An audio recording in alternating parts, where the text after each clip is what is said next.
Sky photo frame or heavens frame കേറിയാൽ നമുക്ക് ഉടലോടെ സ്വർഗത്തിൽ പോവാന്നാണോ ആവോ? നിങ്ങളാണെങ്കിൽ ഈ ഫോട്ടോ ഫ്രെയിമിൽ കയറുമെന്നൊന്ന് കമന്റ് ചെയ്യണേ. ഇത് എവിടെയാന്ന് വെച്ചിട്ടുണ്ടെങ്കിൽ ചൈനയിലെ ചിങ് യുഎൻ ഗ്ലാസ് ബ്രിഡ്ജിന്റെ അവിടെയാണ്. ഈ സ്ഥലത്തിന്റെ ഭംഗി കണ്ടിട്ട് തന്നെ ഞാൻ കുറെ സ്ഥലങ്ങളുടെ വീഡിയോ എടുക്കാൻ മറന്നുപോയിട്ട് തന്നെയുണ്ട്. കുറെ പ്ലാൻ ചെയ്ത് ഇവിടെ വന്നപ്പോ ഇവിടെ നല്ല മഴ, ബ്രിഡ്ജിന്റെ നടുക്ക് കൂടെ, അതുകൊണ്ട് ആ ഒരു മാറ്റ് വിരിച്ചേക്കായിരുന്നു. അതുകൊണ്ട് ആ ഒരു ബ്രിഡ്ജ് എഫക്ട് കിട്ടിയില്ല. ഇത് വാട്ടർഫോളിന്റെ മുകളിൽ നിൽക്കാനുള്ള ഒരു പ്ലാറ്റ്ഫോം ആണ്. ഈ മഴയ്ക്ക് വരാൻ കണ്ട സമയം ആ കാണുന്നതിലൊക്കെ കുറെ റൈഡുകളൊക്കെ ഉണ്ട്. പിന്നെ ബ്രിഡ്ജിന് കുറെ എഫക്ട്സും ഉണ്ട്. നാളെയാണ് ടൈഫോൺ പ്രഖ്യാപിച്ചെങ്കിലും ഇന്നേ മഴ തുടങ്ങി. അതുകൊണ്ടാണോന്നറിയില്ല ഇന്ന് ആ റൈഡുകളൊന്നും ഓപ്പൺ അല്ലായിരുന്നു. ഇനിയൊരു പ്രശ്നമുണ്ട്. ഇനി വന്ന വഴി മൊത്തം താഴെ ഇറങ്ങിയാലാണ് ഇനി റിവർ റാഫ്റ്റിംഗിന്റെ ഭാഗത്തേക്ക് പോകാൻ പറ്റുള്ളൂ. ഫോൺ ഒരു പ്രത്യേക തരം കവറിലിട്ട് കഴുത്തിലിടാം എന്ന് പറഞ്ഞപ്പോൾ എനിക്ക് തോന്നിയ വല്ലാത്തൊരു ഐഡിയ പോയി. അത് ക്യാമറ ഓൺ ആക്കി വെക്കാം. ആ ചെരുപ്പ് എടുത്ത് മാറ്റുന്നുണ്ടോ?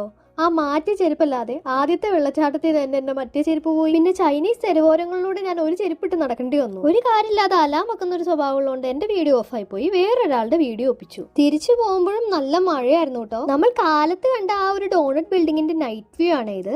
ശക്തിയായ ടൈഫൂൺ ആയതുകൊണ്ട് നാളെ തൊട്ട് 2 ദിവസത്തേക്ക് നമ്മളുടെ ആ ഏരിയയിൽ ആരും പുറത്തിറങ്ങരുതെന്നാണ് പറഞ്ഞിരിക്കുന്നത്. പറ്റിച്ചില്ല. പിറ്റേന്ന് കറക്റ്റ് ടൈമിന് തന്നെ ടൈഫൂൺ വന്നു.